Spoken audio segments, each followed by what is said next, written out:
In the heart of the African savanna lived a young gazelle named Glimmer.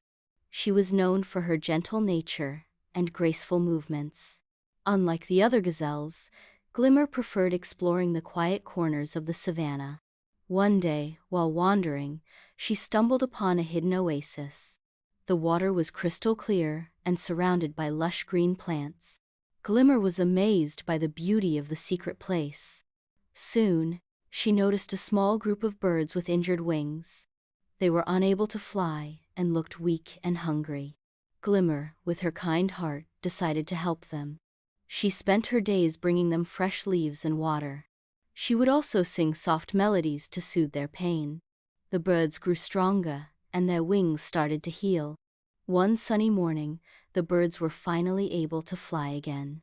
They soared into the sky, chirping happily. Glimmer watched them with a heart full of joy. She felt grateful for the opportunity to help. Word of Glimmer's kindness spread throughout the savanna. Other animals began to seek her help and advice. Glimmer continued to be a gentle and compassionate soul, always ready to help those in need. She learned that true strength lies not in power, but in kindness and generosity.